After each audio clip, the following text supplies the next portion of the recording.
ओम नमः शिवाय। आज के शिव पुराण कथा में आप सभी भक्तों का स्वागत है।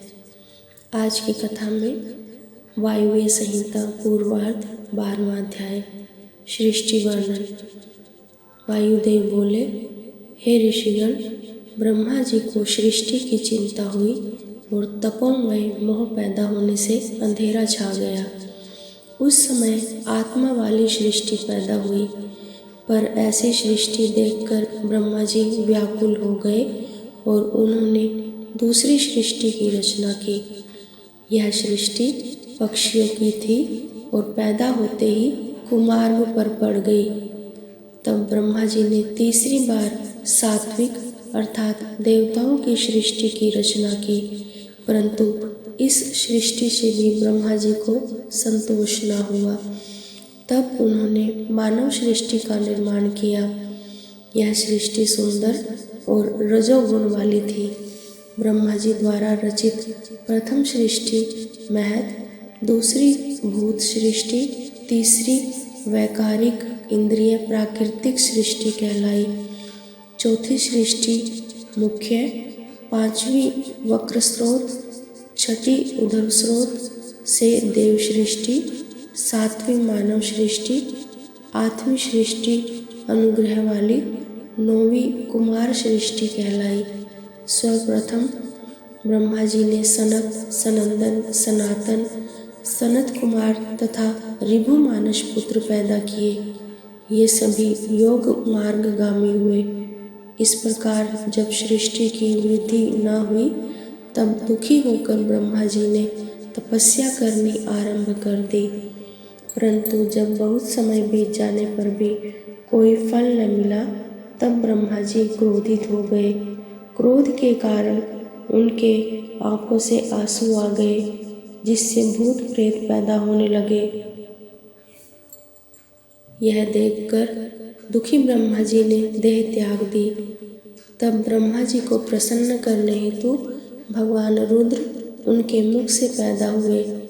भगवान रुद्र ने अपने शरीर से 11 स्वरूप पैदा कर दिए और उन्हें प्रजा रचने की आज्ञा दी। यह सुनकर सभी रुद्र रोते हुए वहां से भागने लगे। तत्पश्चात महेश्वर ने ब्रह्मा जी को पुनर्जीवित कर दिया।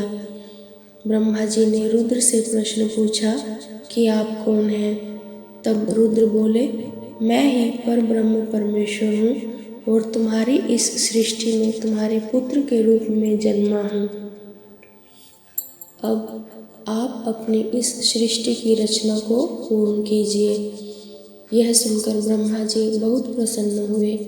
वे शिव नामाष्टक का जाप करते हुए रुद्र की स्तुति करने लगे और प्रार्थना करने लगे कि सृष्टि निर्माण के कार्य में आप मेरे सहायक बने।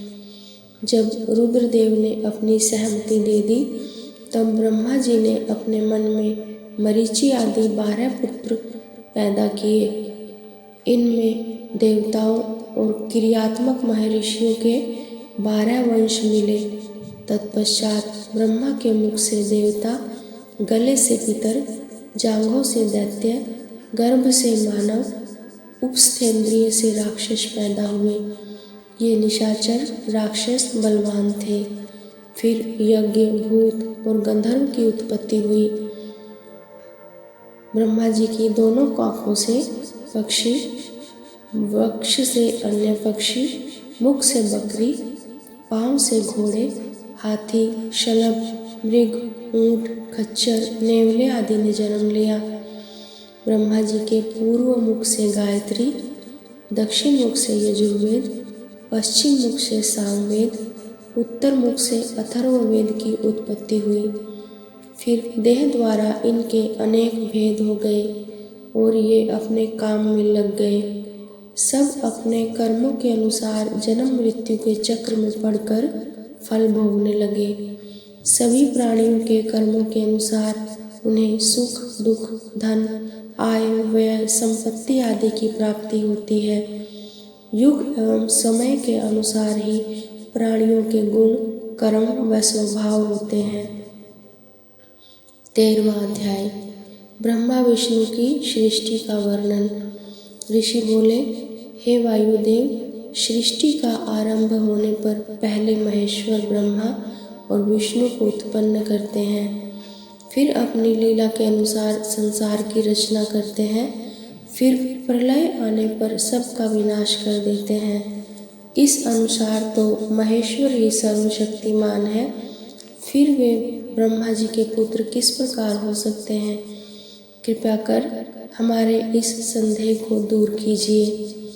ऋषियों के वचन सुनकर वायुदेव बोले, हे मुनियों, महेश्वर ने इस सृष्टि के निर्माण, पालन और संहार के लिए ब्रह्मा, विष्णु और रुद्र को उत्पन्न किया। यह सब तो उनकी लीलाएं हैं जो कि विभिन्न कल्पों में बदलती रहती हैं। किसी कल्प में ब्रह्मा, विष्णु और रुद्र को उत्पन्न करते हैं तो किसी में विष्णु, ब्रह्मा और रुद्र को उत्पन्न करते हैं। किसी कल्प में तीनों एक दूसरे को प्रकट करते हैं। मेघवाहन कल्प में श्री हरि विष्णु ने मेघ रूप में 10,000 वर्षों तक पृथ्वी को धारण किए रखा। तब प्रसन्न होकर महेश्वर ने विष्णु जी को अव्ययी शक्ति प्रदान की। यह देखकर ब्रह्मा जी के मन में ईर्ष्या उत्पन्न हो गई। उन्होंने विष्णु जी को वहाँ से भेज दिया और स्वयं भगवान महेश्वर की शरण में पहुँच गए। महेश्वर को प्रणाम करके उनकी स्तुति करने लगे और बोले, प्रभु, आपने ही अपने वाम अंग से विष्णु और दक्षिण अंग से मुझ ब्रह्मा को पैदा किया है। फिर हम दोनों शक्ति और सामर्थ्य में भिन्न क्यों हैं? क्या विष्णु मुझसे अधिक आपके भक्त हैं? भगवान, कृपया कर इस अंतर को दूर करें। ब्रह्मा जी की प्रार्थना और स्तुति से प्रसन्न होकर महेश्वर ने उन्हें विष्णु जी के समान शक्ति प्रदान कर दी। प्रसन्न होकर ब्रह्मा जी विष्णु जी के पास पहुँचे। उस समय विष्णु जी क्षीर सागर में योग निद्रा में शयन कर रहे थे।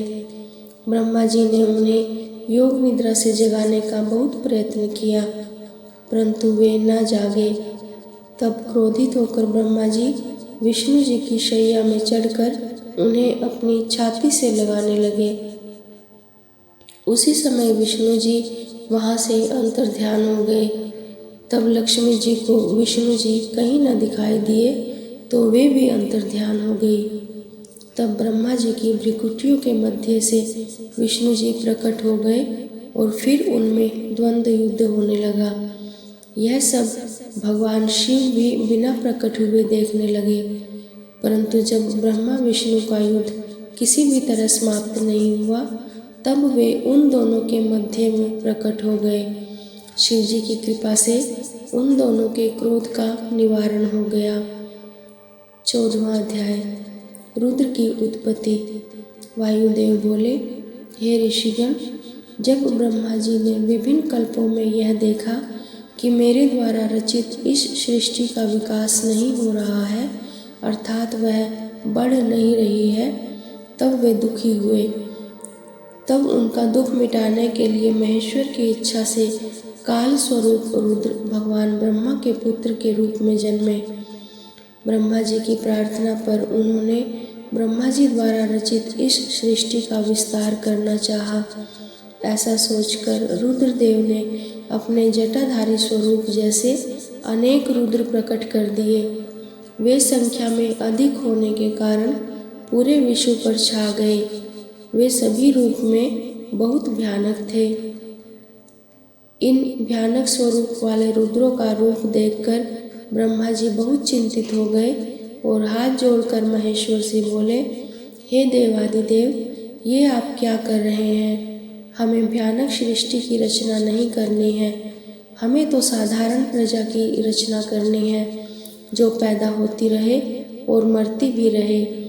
ब्रह्मा जी के इन वचनों को सुनकर त्रिलोकीनाथ भगवान शिव हंसने लगे और बोले, ब्रह्मा जी, मैं तो ऐसे ही सृष्टि की रचना कर सकता हूँ।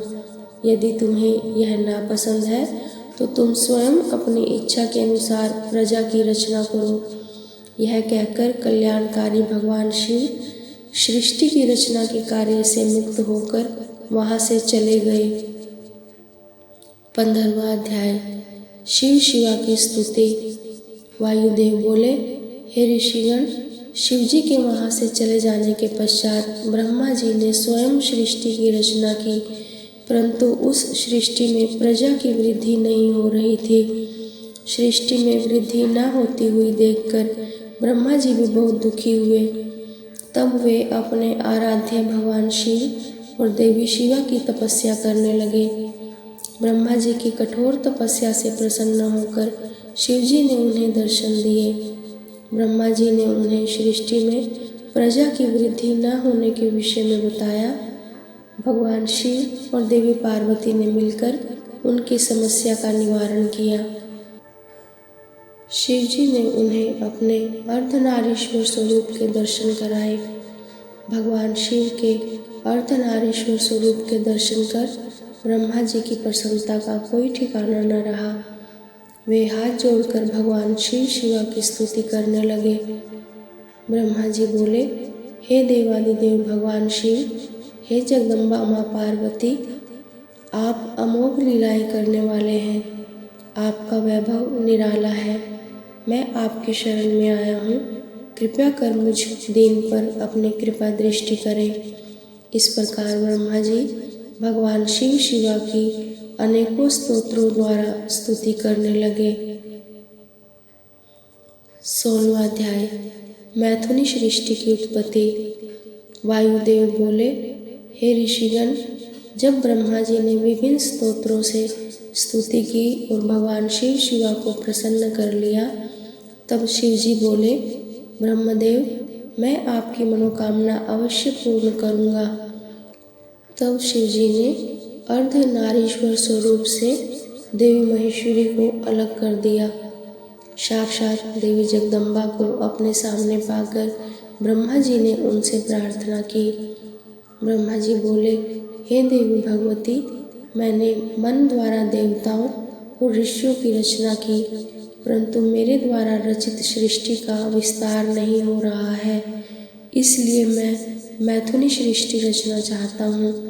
यह तभी संभव हो सकता है जब सृष्टि में नारी का भी अंश हो। मुझ पर कृपा कर आप मेरे पुत्र प्रजापति दक्ष की पुत्री के रूप में जन्म लें और सृष्टि को वृद्धि प्रदान करें। ब्रह्मा जी की प्रार्थना से संतुष्ट होकर देवी ने अपनी भ्रुकुटियों के मध्य में से एक शक्ति उत्पन्न की। देवी ने उस शक्ति को ब्रह्मा जी की इच्छा पूरी करने का आदेश दिया और स्वयं महेश्वर जी में समा गई। तब भगवान महेश्वर अंतर्ध्यान हो गए। इस प्रकार ब्रह्मा जी को ब्रह्म रूप शक्ति प्राप्त हुई। उस शक्ति ने ब्रह्मा जी की इच्छा के अनुसार दक्ष के घर में जन्म लिया। तभी से मैथुनी सृष्टि का आरंभ हुआ। 17वां अध्याय, मनु की सृष्टि का वर्णन।